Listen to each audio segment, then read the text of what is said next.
Warning, this week's episode contains gratuitous levels of Sam's shitty internet connection, Sam's inexplicably inconsistent mic levels, Sam's dodgy green screen, and Alex. You have been warned. It's another bank holiday weekend. No surprises there because that's how time fucking works. I can see sun. I can't actually see anything except these fucking lights in my eyes.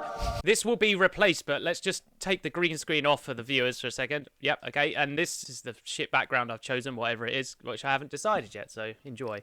Just do explosions and crabs. So many crabs. They're like a crab getting closer and closer, intensifying crabs. Anyway, I finally went to the pub. Believe it or not, it's been the first time this yeah. year that I went to three pubs. Three, you say? You were truly out. Sort of. It was only with a colleague, but I say only. He's a sound bloke, but The man entirely comprised of sound. I get that from Tom. He always says, sound, mate." It was round his last weekend as well. And that's another thing. We were around there. We drank all the rum, and I woke up feeling fine. And then at about midday, I had the horriblest hangover, and we had to traipse up a hill to a barbecue, at which time it started pissing it down, and I was just like, I feel fucking dreadful. We also watched Eurovision outside. Let's go outside But in the sunshine. he wasn't on there, surprisingly. Because he's dead. But Britain's, it was bad. James Newman, I think. Some man in a jacket, I think. James Newman, who's Gary Newman's brother. Is he the old Newman or is he the new Newman? He looks way too new to be a brother of the Newman, so he looks like the even newer Newman. You see what Gary Newman looks like? Is his name even Gary? Are they both Garys? Yes, they're both called Gary. So you were to go Gary to a room of them, they both would turn around. If you got a room full of Garys, that will probably be most of the Garys that exist because the name is dying out. So Do not resuscitate because I'm a Gary. yeah. Anyway, the brother of Gary Newman that isn't actually Gary Newman's brother, James Newman. He did remind me. The first thing I said actually was with him in his jacket and his gold jewelry on. He looks like this kind of bloke that you would buy DVDs from out the back of his van in some weird alleyway somewhere. And I'm just like, why is he representing our country? And I thought that's probably quite apt. And unsurprisingly, we got 0 votes across the board. We got a dead last. We all cheered because we were like, "Way, we're rubbish." This is the Brexit bonus that we were all promised. Big Brucey Brexit bonus. I think Italy won, but they did like what Graham Norton said was heavy metal, but it wasn't heavy metal. It was hard rock at best. Hard rock. Hallelujah! You need to hear a Lordy crossover band. Lord in the style of Lordy or Lordy in the style of Lord? The video directed by Peter Jackson, so it could be a Lordy, Lord of the Rings Lord video. Underwater for some reason. In New Zealand somehow also. Half of New Zealand is underwater for a portion of the year, isn't it? So And they recently said, there's a new continent called Zealandia. they're just making that up, surely. They want to be Dubai, don't they? We've made a new continent out of sand and bits of string. That's bollocks! They recently was like, like the whole Pacific, it's got its own, I can be more specific, it's its own continent now. Just a big old plate. And just the island chains of Japan and New Zealand are on the edge of it because they're volcanic island chains. Do you have any crabs on them? Yeah. Are we veering violently towards the Marinara Trench again? I was actually going to do a sideline and talk about, I played a video game recently that you gifted me on for Christmas. Fight Crab, which seemed appropriate seeing as our subject matter seems to be leaning quite heavily into crabs. For some reason, listeners, viewers, we are fucking obsessed by crabs. The thing I was going to say is there's volcanic vents somewhere really deep in the sea where what look like crabs exist, but they aren't related to land or sea crabs that we eat. They just happen to be crab-like. When things just evolve into the highest form, i.e. crabs. They have like hairy bodies. I think they do a little dance in front of the vents so that the algae that grows on their hairy bodies can be nourished by the volcanic vents. Fascinating. Dancing hairy crabs, but they aren't crabs. They just happen to be crab-like crabs. Since this is entirely off the top of my head, some or all of those facts may be bollocks. I was going to say about Fight Crab is it is a lot better than I thought it was going to be. It's well thought out and the controls are somewhat intuitive. It actually encourages you to play using a controller because you have to, each stick is each pincer and you have to sort of, it's just hilarious. Like you see your opponent like lolloping over the sand dune and they're just like gangly crab. There's a fucking lobster with rockets attached to it because of course there were. It looked like a Saturn V rocket attached to a lobster for some reason. Just really just stupid. I love it. I absolutely love it. This is getting stupid. Yeah, it's getting so stupid. Shall we run the intro and actually start the episode? I guess so. Some sort of horrendous sample-based monstrosity with the generic beat under. Some sort of horrendous sample-based monstrosity with horrendous generic beat. Some sort of horrendous sample-based monstrosity with the generic beat under. Some sort of horrendous sample-based monstrosity with the generic beat under. Welcome back. This is Always an Adventure with Alex and Sam. If you didn't know already, this is two blokes talking about stuff and answering increasingly dumb questions. I'm Alex. And I'm sorry to say that we only have two dumb questions this week. But boy, howdy, are they dumb.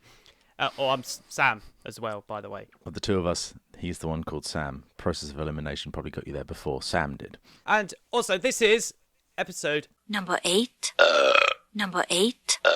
Excellent, excellent. Oh, man. Now I'm a wobbling. Fucking hell. That's a wobbling. Shall we wobble into the first of two listener questions? At the top of the show, the toppest of most top valley shows, the Purple Goblin asks, what secret conspiracy would you like to start?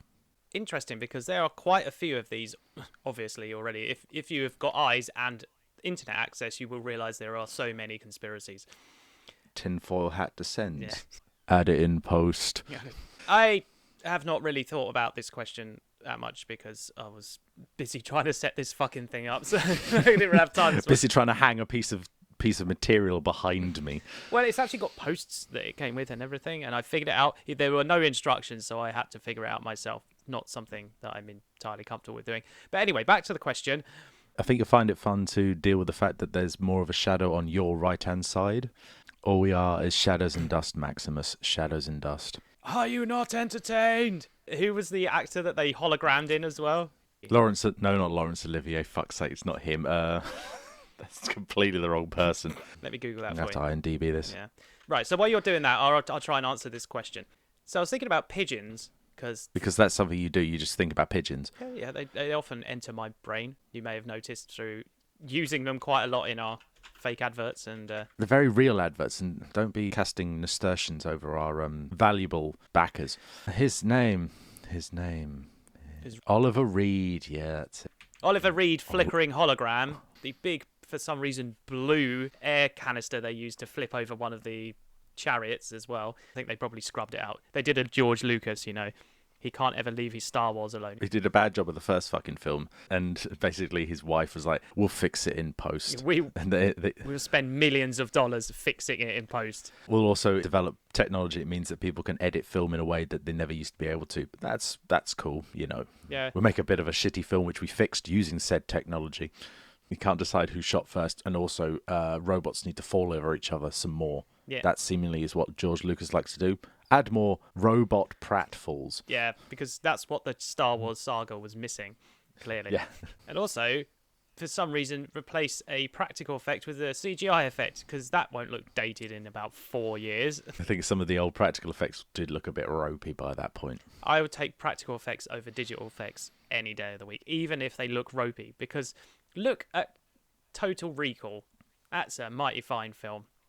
And it's got a lot of practical effects in it, except for the 2 weeks woman. For such a distinctive moment, they could have made Arnie's face a little less small. And then the eye bulging bits of... Yeah, that's awesome. Just gross and awesome. I guess there was a secret conspiracy on that planet to hide the alien technology which gave the Mars an atmosphere. The story is capitalism is bad. Yeah. Pigeons. This is what I was saying originally, wasn't I? Yeah. Back to pigeons. Back to pigeons. When I was living in London, I noticed a lot of pigeons when commuting. And I started... Always watching. And because if you've ever taken the train into London from just outside of London during rush hour, it goes at about 0.8 miles an hour for about half an hour while it tries to pull into Charing Cross. Fun story, just to step in there. I was on a train not too dissimilar to the train you used to take into London, like a Southeastern whatevers. I was on that train with one of my work colleagues after we'd had an awful lot of sauce the previous evening, and she was not feeling good, but it was a really busy train. Oh, no. So at some point she's like, I'm just going to sit on the floor, and people gave her a seat It's like, this is entirely because she's just feeling rough as fuck because we're both hanging out our asses. The most sad part about that story is that you're surprised that common human decency was suddenly a thing. In London, yeah. It's like, It's every person for themselves, and sometimes they won't even flinch when they have their armpit in your face. The tube is the worst. But there are no pigeons on the tube. Or sometimes there are. Are you sure? Are you sure? Sometimes Are you sure? No, sometimes I have seen pigeons on the tube, actually. My usual commute, very occasionally a pigeon would get on at, say, Baker Street and just ride. And then the ticket man or woman would come up and say, have you got a ticket? And it wouldn't say anything because it's a fucking pigeon. The maddening situation where a person walks up to a pigeon, the pigeon turns to them like they're engaging in conversation, and the pigeon is then asked a question by a human being. In about the 4 odd years that I did that commute, I think I may have seen one ticket person once. Oh, wow. It was one of the first cuts that they made, wasn't it? A job which would pay for itself because there are people that try to skive the train? No, that's not what I'm trying to say. I'm not going to get on the train, so I'm not going to be at work, so I'm skiving off the train. There's a pigeon, right? And this never seems to be starting, does it? It is just like a southeastern train, never seems to go anywhere. Pigeons seem to be engaged in some kind of secret conversation that we do not know about. I got it in my imagination that they were plotting something. They're everywhere, but people just don't pay attention to them because they are everywhere. So this is the perfect sort of hiding in plain sight. They could have some kind of pigeon uprising. I'm sure they could do something and strengthen numbers and everything. It's like, all I'm saying is just watch out because pigeons have got something going on. That is my secret conspiracy. I think you need some sort of pigeon master, something to guide the endless swarms of pigeons towards some nefarious goal or end. Well, that sounds like something out of a Stephen King book, doesn't it? Just like a person that just got selected at random by some cosmic fucking joke that they're like, you now control all the pigeons. I never wanted this power, but then I'm going to either become a super villain or use the powers for good. Just getting pigeons to shit on bad guys. That's my move. I am Plops lad. Every Halloween, you're like, right, that's it. My hometown, which also for some inexplicable reason I am a writer, is going to turn into the set of the film The Birds, with more poo and more pigeons. Did I tell you I almost got shit on by a pigeon? The whole phrase, I almost got shat on by a pigeon, is like, it's a bit saying like, I almost died, but I didn't. The thing is, I saw lots of pigeons flying over our back garden. I was sitting down, just chilling out by the fire in a camping chair, and I saw the poop come out of its bumhole and just like land right next to me. I was like, I watched it go down and go. I was like, wow. So what secret conspiracy would you like to start or during that fucking mishmash? Oh, right. I didn't realise we were still talking about that. I thought we were just talking about pigeons because I'm feeling particularly charitable, even though the whole world is a fucking dumpster fire. I want to propagate and make it popular the conspiracy theory that anti-vax propaganda is actually a tool of the enemies of the West to try and weaken the population so that they can gain dominion over the world. It could be the Russians, it could be the Chinese, it could be the North Koreans just being really good at going, hey, you Western idiots, here's something stupid you need to think about. Those conspiracy theories are a tool of the enemies of the West. So it's a conspiracy theory about conspiracy theories, which in and of itself is a much bigger conspiracy theory. Well, that's probably better than my pigeons, but I think there's a pigeon involved somewhere. There's got to be a pigeon involved. I thought we were a podcast about crabs, not pigeons. Well, we're very diverse here at Always an Adventure. We like to be inclusive as well to more than one type of nature. One type of nature. I'll choose type B today, thank you. F. Just dead. Dead animals. Hey, we've covered type F as well, haven't we? Dead fast. Even in death, they still serve. Like I said, very inclusive we are. And now I've turned into Yoda. Good effort. Oh, though, it's a great effort. Talking about good effort, it's time to look at what people are trying to sell in my local area. Oh, goody. Facebook swipey McDoodads. Tell me what this is. Fire safety. A sensible option, I should imagine. Used 50p each item. You can't put a price on fire safety. What the fuck, man? They have 50p used. How can you already have used fire safety and then assign a monetary value to that fire safety? I really hope it's not a fire blanket that they've already used. It's just got chip pan oil and it's all crusty around the edges and stuff. Close-ish. Oh, God. It looks like a collection of sensors and or the little boxes you have on the wall to set off a fire alarm, and also one picture of someone poking a little dot on the wall. I want to bring up that that's a very big hand and a very small sensor. If it's meant to be, the sensors are literally next to that picture. The hand is about the size of a human's torso, an adult's torso. It's forced perspective, isn't it? They've got like this 18-foot long finger, like this. But it's confusing because it says free, and then he says it's 50p each item. So what the fuck, man? People don't know how to sell things. But why does he have so many of them as well? Like, we just have those lying around. So go on then, have them 50p, mate. You can stick them in your shop and make it look like you've got fire safety measures. Yeah, they just crowbarred them off the ceiling and such because reasons. They probably took them from all the factories in Nottingham and they end up burning down. We take them and now the whole thing sets on fire. Good. Would you like a large tent? Tent used, but all there.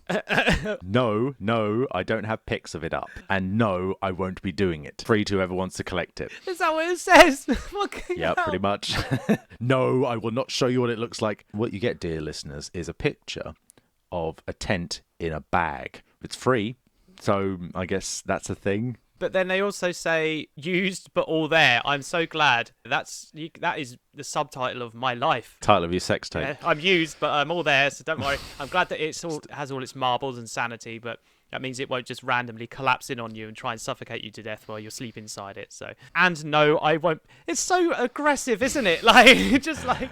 It's like, no, I will not put it up. No, I will not take pictures of it. Just fucking take it from my house. I think that... actually, my garden in this case. I think that may have been a result of an initial post. They just put free tent and people are like, can I see it? Can you put it up? Can I see it? What's going on? And they're like, no, absolutely not. Fucking shut up. It's a free tent. Take it. Sold as seen, but it's free. So... In need of a bouncy castle ASAP. Been cancelled this morning, please. Can someone help? I'll just go into my shed and get the surplus of bouncy castles that I just had lying around for you, dear neighbour. The door sort of opens and out comes like this ever expanding. What the fuck? Just an entire obstacle course just like fills up their garden. Like, no, I will not put it up. No, you have to collect it. Oh, wait, it's put itself up. So, Bouncy Castle ASAP. Nice run on sentence there as well. It denotes urgency because they had no time for commas or full stops. There's literally no punctuation. It's not even posed as a question. It's just a statement. It's just like someone standing on their roof. Please, can someone help me with a bouncy castle? We've got cancer today and I've got a son's birthday party. Someone must tell me that you've got to have a bouncy castle. Please, thank you. Oh, here you go. Springs. What's springs? Well, that's pretty self-explanatory, unless they're selling the season. Inexplicably, I'm selling you 4 years worth of springs. Yeah, 2002, 2008, 2012, and 2015. They were a very good year. They were just 4 years I picked at random, but I'm sure good things happened in that. I've got a tickly throat. All right. Don't mind me. It's all right. I'm getting the vaccine later, so I hope I don't cough in anyone's face before then. You're going to cough with such ferocity that your mask is going to fly off your face into their face. Wrapped around it like a face hugger or something. Also, for some reason, you're on the ground in an egg. Aren't we all? Aren't we all on the ground in eggs? Has Eggman taught us nothing? That is what we are. We are egg. The most important question of all, egg. He always engages with our posts. And he just wrote egg. And actually, he mentioned that ridiculous advert. Ray and his hacked Gumtree account. Hacked. But yeah, so back on to the most important subject right now, springs. Yes. Multiple springs.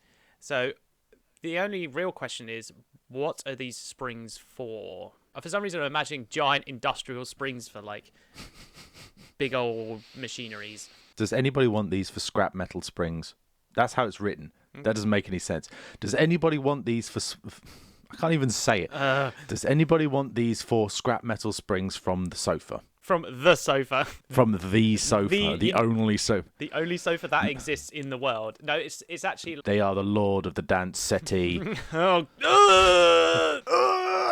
Anyway, yeah, so this person's saying, do you want some springs from a fucked up sofa?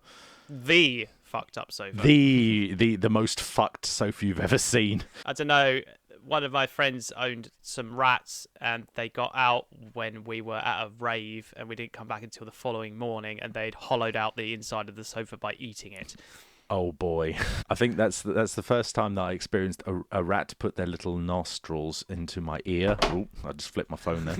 Just doing a flip. So yeah, it's the whole experience of a tiny little rat nostril. Yeah, because it's just the perfect size to get right in there. You're like, oh, geez. I'm all about the vibe of a capybara. They have webbed feet. They're the full hog size. They end up being, I don't know, they look about the size of an 8-man tent, packed up in a bag. Yeah, they're about 50 centimeters long or something like that. And they just have this sort of chill nature. They are about the most chilled rodent you've ever seen, because they're humongous for a rodent. Their feet are cool. They look cool. They've got this big old face going on. It's great. They're just really, I just really like them. So it's Alex's birthday in a few months, so everybody pull together and get him a capybara, please. I don't need another pet. I think Oscar would be like, what the fuck is this thing? A capybara is easily bigger than a house cat. Yeah, I thought he was about to say a house. Is that Forced perspective. You put it really close to the camera. Right, finally, jasmine bush needs to be in sunlight. Will dig up if sold. Why can't they just pot it? Because how are you going to get it to your place and it not die? I don't know how hardy jasmine bushes are, to be fair.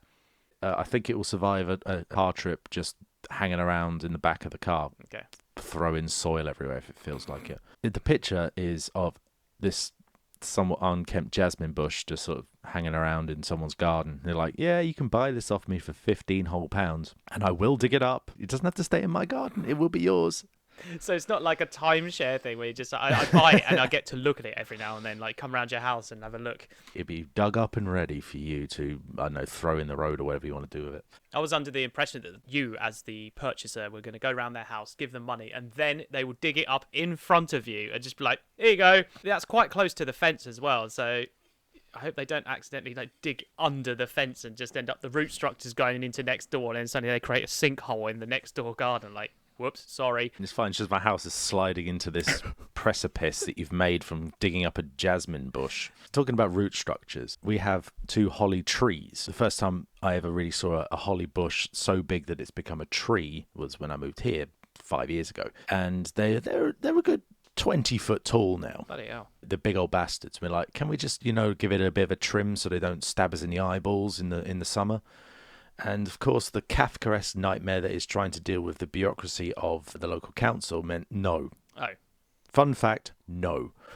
Because we just fall into what's considered a conservation area. So you need to apply to trim a bush, or in this case, a tree. They were like, yeah, no. You got to measure it and tell us how much you're going to trim it by. I'm like, it sounds like a lot of effort for what is in effect not a fucking problem. If I had to ask the council every time I wanted to trim my bush, I would have pubes coming out of my fucking legs. The advert for Manscaped would be far harder to do, I guess. Have you ever considered that crabs have got very sharp claws and they could perhaps, trim your pubes? That's indentured servitude to crabs, though. They're not our chattel. What if it uses the big claw to suddenly go, fuck this shit, and there goes your knob? Not all crabs have a big little claw arrangement. Well, I like to think that the ones that trim do, because they need to get, the fine-tuning scissors and then the big choppy scissors. So you've got the one to do the initial rough cut, and then the fine detail around the scrotum. I don't know why I did that. My scrotum is not on my face.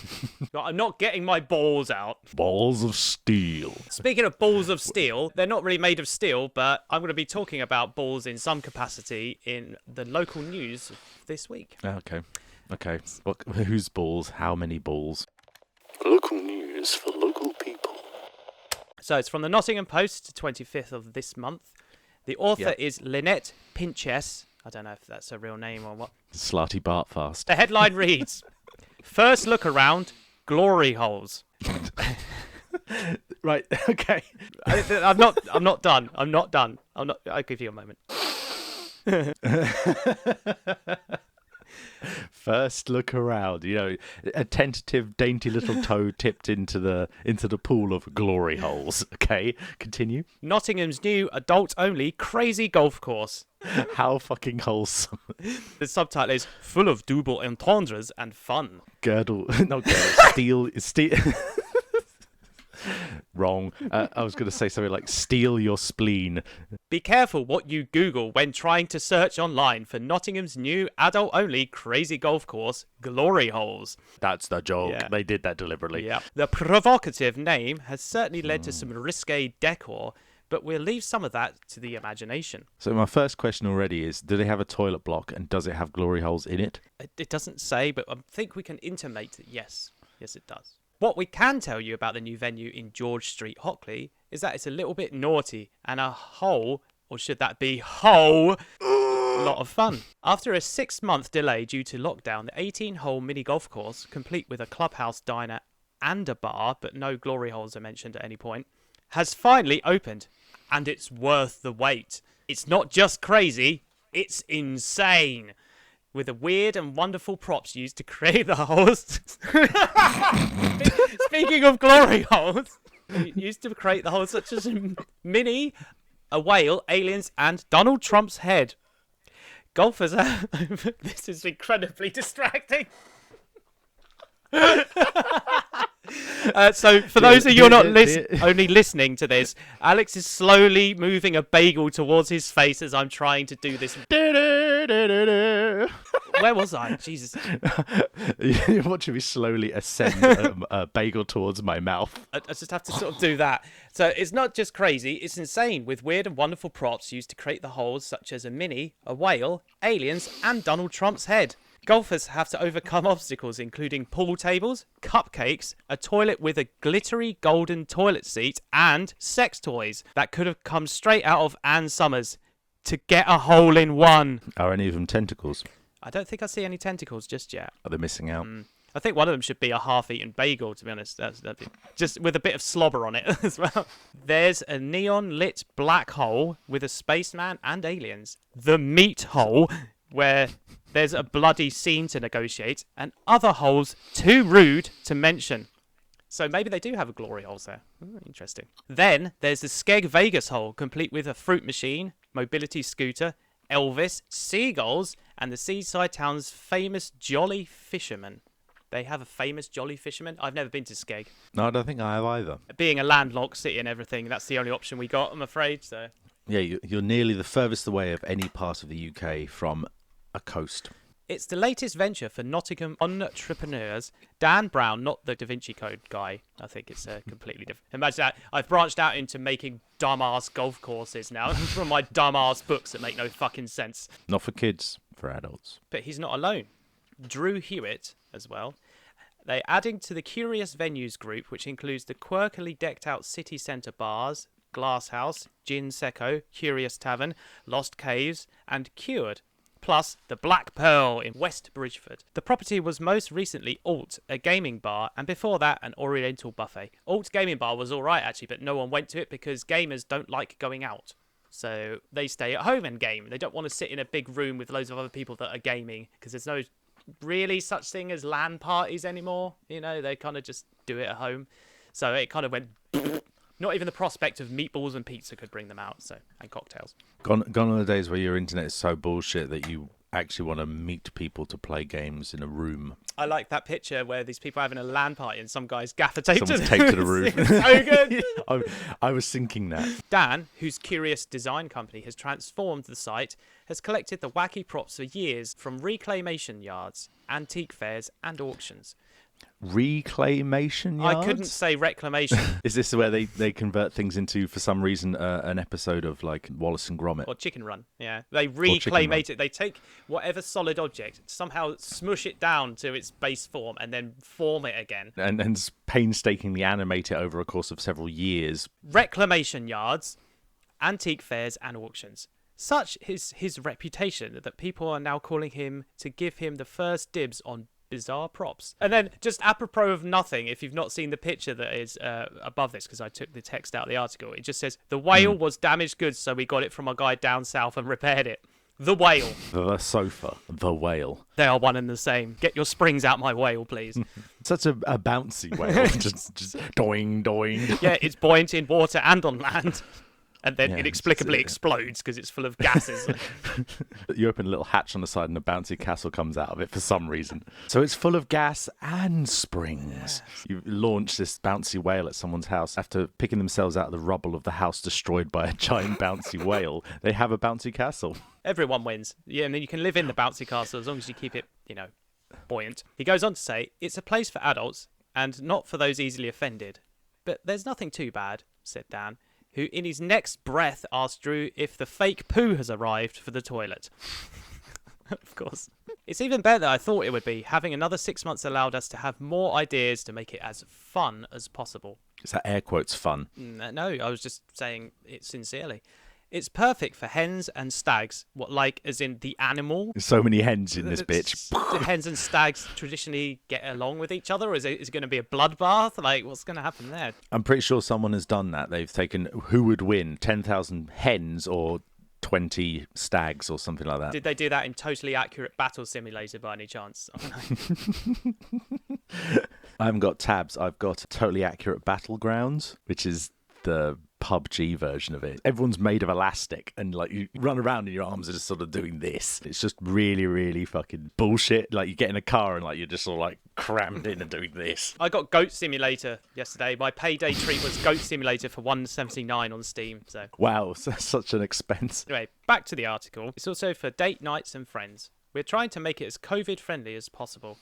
What, just like bring the COVID in, it's all good, just bring them in. Extra discount if you lick a stranger.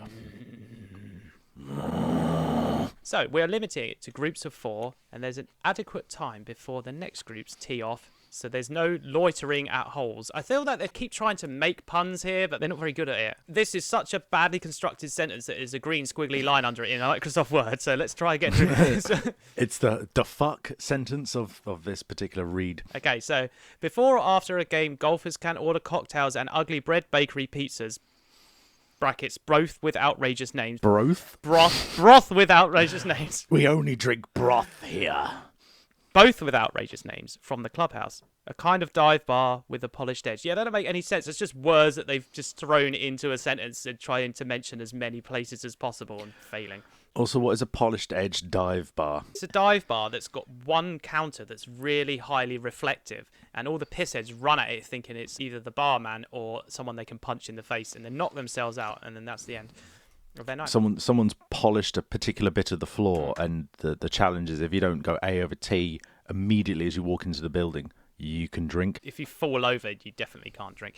So, open to non-players looking for a quirky place to eat and drink. It's decked out with booths, arcade games, and air hockey. Oh, and Barack Obama sitting on a Chesterfield sofa. Is it the Chesterfield sofa? The 19th hole is just across the road at the Curious Tavern, where players can get 10% off the first round of drinks by showing their scorecard from Sunday to Thursday. So it's not a glory hole then.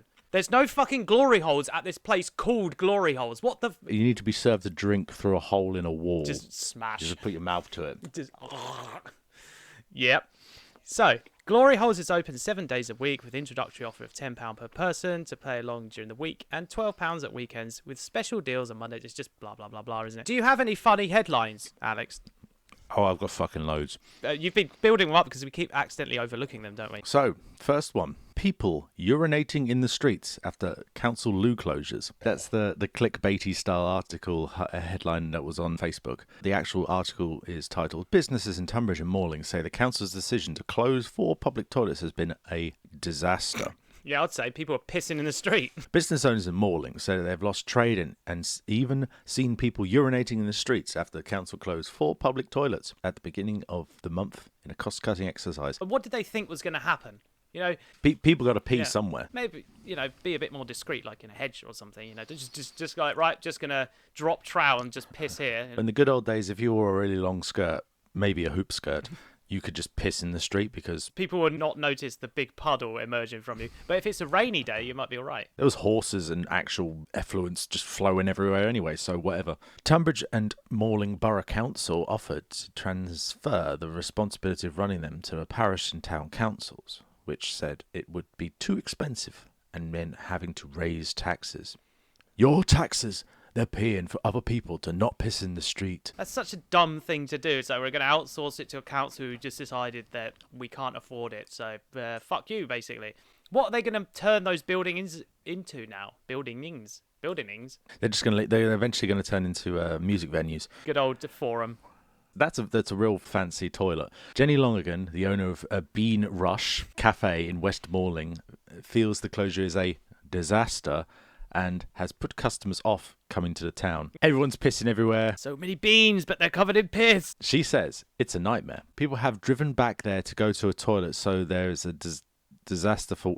Oh boy, what a sentence. Right, let me try this again. People have driven back there to go to a toilet, so it's a disaster for West Malling. Because the closest toilet block, in this case, is now 2 miles away in Larkfield. Yep, get walking. If you don't need a piss now, get walking and you'll need a piss by the time you get there. Carry around one of those piss bag things that you have at festivals. There you go, sorted. As you enter West Malling, wherever a place I've never been, bear with me, I'm going to assist Betsy in putting stuff in a car. Okay.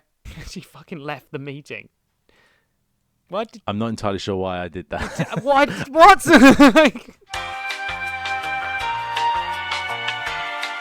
I return. Oh my goodness. Yes, welcome back.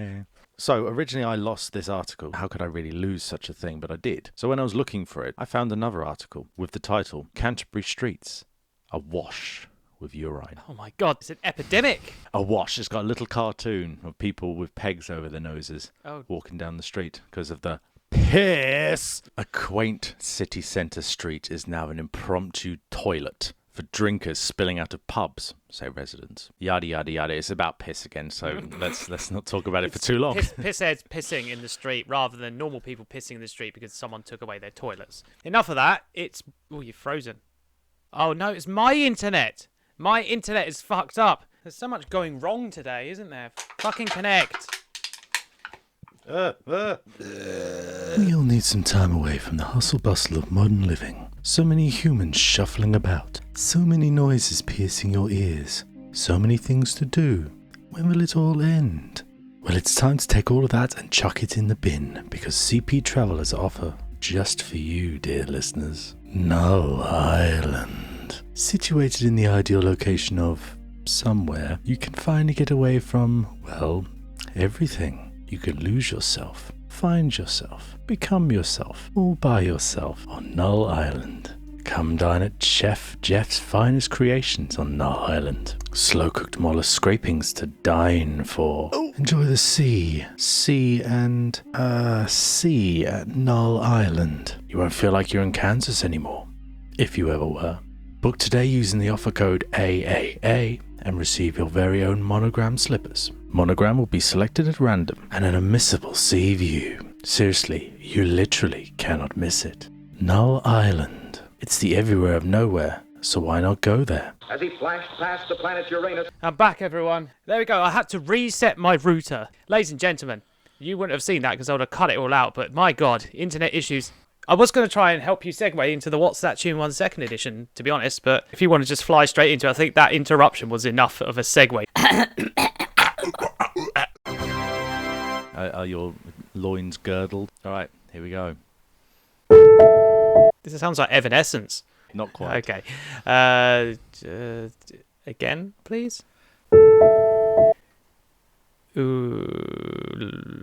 give you a clue. These are piano covers of songs, not actual songs that start with piano per se. Oh, okay. That makes it even more difficult, actually. That's... It's popular music. It's popular music that you may know. Okay. Dear listeners, I had to go back in time a little bit because I don't expect Sam to know anything from, like, say, the last 15 years. No, sorry, I don't know that one. All right, moving on. Oh, for God's sake. Wow, these generic piano intros are really... All in the same key. So is it popular music, or is it actually music that I like listening to? Or Talk about pop music. now I've got my head into that scenario. Let's hear the first two notes of that again. No, I can't. I'm sorry. Like, I can't. No, not this fucking dickhead. Hopefully this one? It's Tears for Fears, Mad World. It wasn't Tears for Fears, but yes, it is Mad World.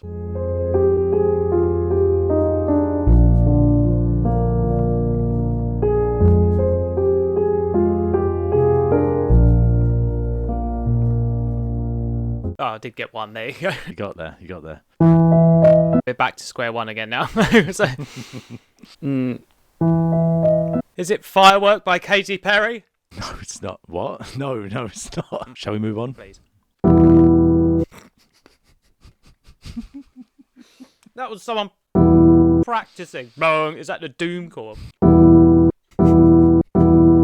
Well, there's no way in hell that I'm going to get this because that is one note. I can play one note on the piano. Fuck. Can you play this note? No. And finally, put you out of your misery. There was a lot of sort of rumble on that as well. Apparently, I don't know a lot of piano music. Piano covers of popular songs. So the first one is Chasing Cars by Snow Patrol. The second one is Dancing on My Own by Robin. There's a version of it by Callum Scott, which is basically this, but with vocals.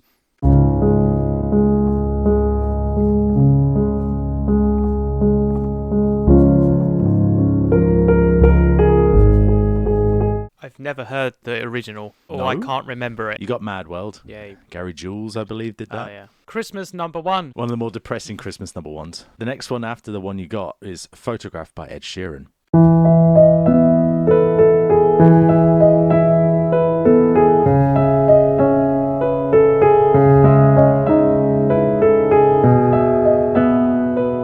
That explains it. I hate Ed Sheeran. Thanks, I hate it. Penultimately, Take Me to Church by Hosier.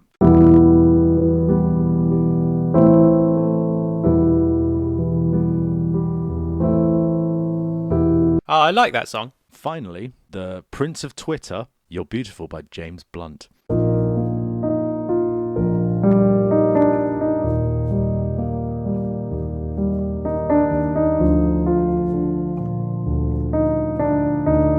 Prince of Twitter, master of dull music. So I learnt today that Sam doesn't know any pop music. I'm subjected to pop music when it's on the radio. I flush out of my brain with good music. So I think I've probably heard all of those songs, but I've not known the names of them per se, but I've not bothered to retain them in my musical memory bank. So they've just gone... Like that Photograph one by Ed Sheeran, I was trying to put the original in my brain. I couldn't figure it out. I just couldn't figure it out. I was like, what the fuck? But they're very good, very devious. I got one. 1 out of 6 again, yeah. It was actually played on the piano when it was covered, so... Boy, howdy, that was... Sam sucks at these. Alex is a devious bastard. So, as punishment for that, I'm going to regale you with a very long story about something that happened years ago. Just doing a shit. Our regular fans may recall me mention this in passing in a previous episode, but now I'm going to unfurl the whole saga, The Project. This has been abridged from 3 separate chapters, so if it feels like a slog now, just be thankful I took the time to take out most of the guff. Running from October 2003 to July 2004, and I've tried to focus on the more exciting aspects of it because no one wants to hear about people actually building a camp. They want to know how they got there, right? As teenagers festering in a quiet Kentish village, we often had to quite literally make our own fun. Out of what, clay or something, I don't know. You got to reclaimate it. Yeah, we had to deconstruct what wasn't fun and then make it out of clay, and then fun happened. And stop motion it for about 3 years. Following March's awkward stickweave calamity, which ended in fiery destruction, I shied away from making camps for a bit. It wouldn't be until later that year when inspiration struck, thanks in part to my good friend Rettis, who couldn't make it today because he's ill. He's got the sickums. Yeah, he's got the post-jab sickums. You see, it had escaped our keen eyes that many Wittersham residents seemed to be casting out their old carpet offcuts and furniture en masse, as if engaged in some kind of collective redecoration binge. The shining beacon of the Isle of Oxney. Beatcoin. Beatcoin. The shining beacon of the Isle of Oxney. Wittersham. However, their trash soon became two teens' treasure, for we planned to use these unwanted items for our own ends. On your own ends. No, not carpets. We even found a few old handsaws and hammers in someone's flatbed truck. Though at that point we essentially had all of these items but no idea how to form them into something habitable. So we're just like, hey, we collect these, we might use them at some point. The true catalyst for construction occurred during... Oh, he's already yawning, look. I was pre-yawning, sorry. The true catalyst for construction occurred during an ad hoc game of baseball, with us using sticks and apples in place of normal sporting equipment because we can't afford that shit. It's not even a game. Well, you know, like hitting sticks with apples is the essential thing. Hitting apples with sticks even. Someone lobs sticks at you and you try and Bat 'em. hit them with an apple in your hand. I found an old tie and rested it atop an old abandoned car bonnet, using it as some kind of apple target, so we were like hitting it into the little... Rubber glory hole. So what started as a fairly normal activity rapidly devolved into us chucking said tyre around, which is when we noticed just how resilient it seemed to be in the face of our wanton idiocy. As a youth, we really do very, very base things to try and keep yourself entertained. Especially... Let's kick a tyre around. It was well fun, mate. So, it wasn't long before this encouraged the notion of making our camp's walls from these sturdy rubber rings, perhaps assembling in a similar fashion to race crack. I've got some of that special race crack. I'm going to have a great night. Yeah, anyway. Assembling them in a similar fashion to racetrack crash barriers. After some discussion, we deduced that my original plan of merely plonking them on top of each other may not make for an altogether structurally sound camp.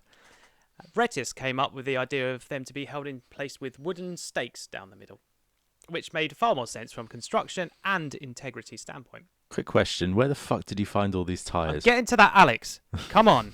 Please, let me finish. You will find out. That's the whole point of this story, is so I can tell you where I got the tyres from. Does this story involve a lot more theft? It does so much. We've since managed to find an ideal location in which to establish this base of operations, situated deep in Wittersham's woodland, atop a bank veiled by thick, low foliage. It ideally matched the proposed area of our camp, which is roughly the size of a small bedroom, or a large cupboard, if you like. Is it big enough that you can open the door and have a bed in the room?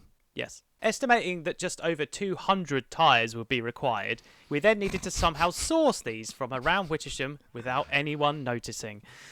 And now we get to the bit that you asked for. Look upon these fields of discarded tyres. The planning process is quite thrilling in of itself, us both getting quite involved in discussing the specifics in an almost professional manner. Well, I say professional, it was more a pair of idiots who hadn't had the foggiest what they were talking about, just doing stuff. It reminded me of the Bill Bailey sketch where they're talking about cars and no one knows. Like, I know I'd stand and put all new rubber mats in it, all new, and you're both just going, oh, I don't fucking know. It was that. That was us. So these rubber tubes, yeah? This initial buzz was quickly dwarfed by the comparative drama and tension that was our material gathering process, especially seeing as almost everything had to be acquired from private property. Wasting no time, we donned our mismatched gloves, some dark clothing, and, with an air of mischievous energy, engaged in some light, nighttime crime. The tyres were initially sourced from the local petrol station, Sweatman's Garage, after noticing a huge stockpile of used ones in their yard, ripe for plucking. Are you laughing at Sweatman? Sweat, man. What did your ancestors do? They sweated. This acquisition process was surprisingly well planned, with us carefully considering specifics and taking our time as to minimise detection. After dark, we'd exploit a security flaw at the compound's rear, otherwise known as a big fucking hole in the fence, take 2 tyres each, exit via the football field and sneak over half a kilometre across Wittersham whilst trying to remain shadow-bound where possible. So you did this for 200 tyres? Not quite. Once reaching the woods, we'd deposit our ill-gotten gains in a nearby bush before finally taking them to site during daylight hours. Due to each run taking at least 30 minutes, we'd only brave 2 trips an evening, for any more pose an extremely high risk of getting collared. We eventually realised that our passing through at least 2 well-lit housing estates, sporting neighbourhood watch signage no less, would surely see us collared before long. Also, our operation was starting to leave a noticeable dent in the garage's supplies, which would inevitably arouse suspicion. If anything, they're probably fine that you're taking them because they'd have to pay to get them disposed of. Initially reluctant to give in for fear of compromising our original vision, we temporarily altered our route, which led to a different, more secluded woodland entrance. This was when we stumbled upon a far better tyre source located at the rear of someone's garden, which rather conveniently backed out directly into the woodland. Their stockpile was several rows deep, and it butted right up against the wire fence, making them easy pickings. All we needed to do was grab 2 at a time, hurl them into the woodland valley below before retrieving and delivering to site in the daylight. So it's a lot shorter journey, just chuck them into the valley pretty much. However, much to our surprise, risk of detection ended up being far greater compared to the prior cross-village hike, something we're about to discover firsthand. That said, this could easily be attributed to us making an excited dinner over how smoothly everything seemed to be going. This subject matter, in of itself, is an invitation to chaos. Little did they know, Yeah. that was bullshit. On the second or third evening, whilst carting our umpteenth set of tyres into the inky black valley, I spied a distant flashlight beam that seemed to be sweeping in our general direction and drawing ever closer. My adrenaline spiking and assuming the worst, I harshly whispered something along the lines of, "Fuck, someone's onto us!" Staying low, we moved to a nearby ditch and lay as flat as possible. The flashlight's beam repeatedly passed inches above us as I held my breath, partially for fear of vapour betraying our whereabouts, but chiefly because I was absolutely bloody terrified. The beam scanned our general direction for what felt like a full minute before its bearer gave in and assumedly headed back uphill. We waited for a long while before crawling out and continuing our extraction operation. Despite being utterly tense, it was quite thrilling in retrospect, as it highlighted just how ambitious our excursion was and the construction project alike. In the moment, however, I was genuinely bricking it. So we carried on after that, even though we almost got caught. Shorter visits were implemented following our flashlight donning sleuth scare. We started staggering our schedule across the week, hoping to throw our mystery detective off by missing certain evenings out entirely or changing the time that we went there. In spite of these extra measures, we knew that each subsequent visit would inevitably increase the risk of capture. And as expected, the torch sentry eventually graduated to visiting more than once per evening. Upon clearing a good 2 rows of their stock, we elected to call it a day, realising that any further pilfering would certainly result in reprimand and compromise of the project. Incidentally, the project is what we ended up naming our camp because we thought it sounded cool, basically, and it sounded like ambitious and like it separated it from like the previous camps that we did. What we ended up deciding upon construction-wise was to do half of it as tyres and then the other half as wooden hoarding, sort of round the edge, which we managed to also steal from random places. Acquire. We attempted to source wooden stakes via similar means to the tyres, but ended up cutting down trees and fashioning our own, because finding evenly sized ones at random just simply didn't pan out, basically. Also, rather unsurprisingly, there are far fewer stakes just laying around the village that weren't already holding fences up, usually in people's back gardens. We ended up finding many sheets of corrugated iron that were inexplicably scattered around the woods, just random sheets of it. We're like, yep, we'll take these, which we used as part of the roof. We happened upon a discarded pile of shelving frames, which ended up being used as the basis for said roof, and that was actually a really strong roof. We're very proud of that. Though construction itself started off strong, it eventually slowed down to a crawl as the weeks wore on, and the weather became even colder. We hit a snag regarding how to affix the corrugated iron to the roof itself, and we ended up pretty much stopping very, very short of completion. Everything else was done except the roof. We're like, this is bullshit, we don't know how to do it, so gave up. We ended up sort of putting some plastic over the top to stop the water getting in. That said, it still looked pretty bloody impressive for a load of tyres, wood and rusted metal, at least, So, of course, the trusty wheel hub, which had followed us around every woodland creation so far, was brought along to garnish our newest venture. Our late night fires were short-lived though, as no one cared to sleep in the project overnight thanks to winter's increasingly bitter evenings. Come March 2004, we managed to convince a brave few to come stay, though for some reason we ended up making a much smaller offshoot, like an outhouse, and covered that in corrugated iron. It was like a tent. It was like a tent, I don't know why we did that. Yeah, there were at least 6 of us crammed into this tiny excuse for a shelter, though at least our shared body heat made an otherwise frigid evening half bearable. If incredibly cramped. It's fucking awful. Imagine being in a tent which is a soft edgings and being stuck against it, but it's corrugated iron. And then there's elbows everywhere. I managed to catch a cold thanks to the lad I was crammed right next to. He was coughing on me the entire night. Cheers for that, Ben. Eventually, as I've mentioned before, Chavs found our cobbled together creation and after very little consideration attempted to, uncreate it, smashing a few side panels and swiping a not very well hidden bottle of whiskey. That summer, a few of us visited the project one last time before deciding to completely destroy it ourselves. Though smashing it stuff is very cathartic, it was actually quite difficult to topple the bloody thing over owing to its relatively sturdy craftsmanship, I guess. A big pile of twisted metal, broken wood and mismatched tyres remained for a good few years afterwards, slowly dwindling in size as others used repurposed various elements. Also, one time, someone set the whole thing on fire. It wasn't us, for once. It wasn't us doing it. They didn't set the tyres on fire, because that would still be burning now, but it was the chair that was in there. They set that on fire. Did he keep the wheel hub? It's still in the woods somewhere, I think. I revisit the site on several occasions thereafter, often standing in quiet contemplation for extended periods, wondering what could have been had we seen construction through to completion. I'm genuinely surprised that no one thought to use the site itself as a basis for their own camp, as it was one of the woodland's few secluded, flat, elevated areas. To my knowledge, no one has ever attempted to construct something quite as ambitious since. Probably learning from our mistakes. Or maybe they just don't have the drive and creativity we possess. Didn't have the drive of desperation to build something like that in the woods and spend literal weeks collecting things through thievery. That's a true shame, because once the final flakes of corrugated metal rot away to nothing, the project will exist only in memory. And now on this podcast. I've noticed that there is a pattern as well with all the camps we make. It's build the ambitious thing, end up compromising it somehow by staying in a smaller version of the thing. Discomfort, regret, destruction, repeat. Somebody will get, like, ill and then fire. Going from one pile of clutter to another pile of clutter. It's the time that Sam gets me to talk about shit. What am I going to justify today? I don't fucking know. So what I've worked on recently, some of it at least, is your birthday present, so I can't talk about it now. As much as I'm like, oh, exciting, but I can't talk about it.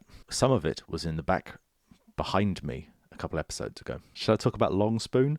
That's just been kind of sitting there and not actually being addressed for a couple of episodes now. And I think that we need to know what the fuck it is all about, please. One does not simply address Long Spoon. So I saw this and thought, that's neat. In of all places, well, not of all places, of course it was in TK Maxx. I bought this expressly to be just something in the background because Long Spoon, it's meant to be a stirring device for cocktails and such. The slight problem with it is that it spins really easily. Oh no. So it's not very good as actually a spoon. It's only really a mixing device. Because it's telescopic, you wouldn't really want to put this in things because there's lots of places for drink or whatever to get in. So it's not very good at what it's meant to do. You just want a long spoon, like a not like this. You don't want one you can go, oh, I can make it smaller. That's the sort of thing that people buy just to say that they have it. But you'd be like, so do you use it? You'd be like, don't be stupid. It doesn't fucking work. So a telescopic spoon with the spoon bit on the end actually spins around. How long is this? So from the bottom of it to the base of the spoon tip, 30 centimeters. So it's quite a long spoon, but it's not like exceedingly long. It's just quite long, but it's shit. It's shit is what it's meant to do. Also, who needs a 30-centimetre long spoon for stirring drinks? Are you doing it from a great height if you've got the world's longest cocktail jug? So what you're telling me is it's functionally useless. Pretty much. It's not even good ornamentation because it's not even a very nice looking spoon. Even better. Wait, there's more. Oh, no. So the packaging it came in was, it looked like a fairly innocuous sort of card thing with a little bit of plastic around the spoon. It was a tower of lies. The whole thing was like that vac-formed, sealed edge plastic packaging. You know, the stuff that you basically have to murder with a set of scissors to get anything out of. Yes. But even better than you just cut the edges, you had to cut exceedingly close to the spoon to get the spoon out because it was sealed all the way around it. Hacking away at the stupid packaging, I got this bullshit spoon out of it, and it's not even a good spoon. It reminds me of the packet of scissors that you need another pair of scissors to get out of the packet. It's like, you fucking what? This is why I bought scissors, because I don't have any. A tin opener that requires a tin opener to get into the packaging. A flamethrower that requires a flamethrower to get into the box. This flamethrower is operated by a flamethrower. I guess the justification for that clutter is the story that you were able to tell. It's all about the journey. Look at this bullshit spoon. It's bullshit and also blown out. It's all about the friends we made along the way. Yeah. Journey of discovery of ourselves. Not the fact that I spent way too much on a shit spoon. It wasn't even cheap. It's like me buying that URL for like well, it's not that much money, but then to immediately get shot down. Like, can I have my money back? Nah. Yeah, nah. It's our money now. It's all right. It was worth it for the bit. Realistically, I can't justify Long Spoon. It's just a thing now. It's just It's touched our very souls. I think Long the crimes Spoon. of Long Spoon. I haven't actually. Oh, breaking shit. Oh no, Long Spoon. Let's roll out the episode with this final question from, as I've put, @Z, which you figure out what that means. Would you rather have... this is so fucking stupid. Would you rather have a dying toddler attached to your leg but never dies, or 7 cats attached to your head? I think we need to unpack this one before we because what? So something clearly identifies the toddler as a dying toddler, but it is an undying toddler as well. It never dies, it just is in the process of dying forever. Yeah. Oh, God, yeah. So it's always very ill, I should imagine. Wailing and generally just having a bad time of life. It's eternal miserable life. It will never stop being in eternal misery. Or 7 cats attached to your head. But now it does not say that these cats are alive, so they could be like a fancy hat. So obviously 7 cats, But if the cats were alive and all of their heads were facing towards the top of your head and their bums were hanging out over you, they would just be constantly pissing and shitting on you and trying to fight each other, but they're kind of fused together, I'm imagining, as well. So they're like fused to your head and to each other like septuplets, twins conjoined or something. I'm imagining them arrayed around your head with the spine sort of merged with your skull, so they're like a big crown of cats, and they're all sticking outwards with the paws. You'd have to have a big head. A real thick neck. That would actually be quite useful because you could use them as a defense mechanism and to catch those fucking pigeons that are planning to take over. And if you ever wanted to wear 8 hats at once, you could. Yeah, I suppose, including the cat hat. Because it's not the cat in the hat, the cat is the hat. So the cats have hats, and the cats are your hat, and you have a hat on. Yeah. So it's a hat. Imagine the cats are arranged in a sort of bagel fashion, and then there's a toddler in the middle. I think you have a little propeller hat, and then you have a crown of cats, and each one of them have little hats. Oh my God. And they all hate it because they don't like having hats, but you've somehow strapped them on to these little cat heads with little cat hats, and they're all having a wonderful time being really pissed off about having a hat on. And you get to enjoy that this close to your fucking ears. We're going to assume that these cats will eventually perish, but the toddler will never die, and it will be screaming and shitting all the time. And I don't like small children because they're loud and scary. The undying eldritch horror of a suffering toddler just doesn't sound good to me. I think that's something that should not be. Because what happens when you die? Where does the toddler go? Does it continue suffering whilst you're in the grave? Do you have to cremate it with you?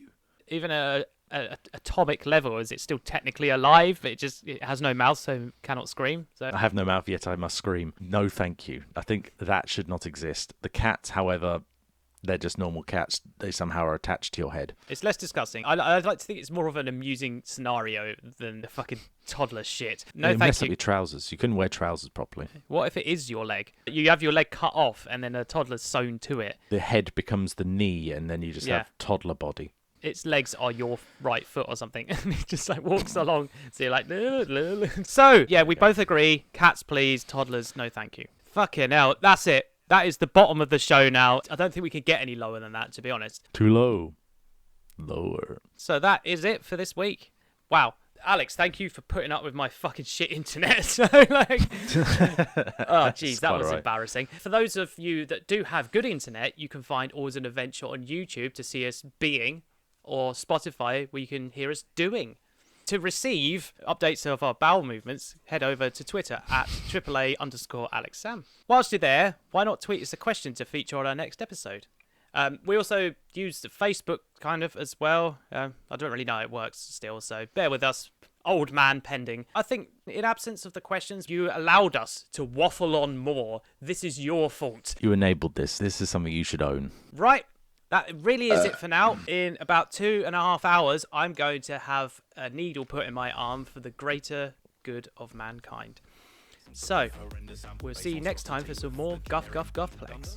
At this point, we need to say as well, take care, take care, take care. Horrendous sample-based monstrosity with the generic beat under. Some sort of horrendous sample-based monstrosity with the generic beat under.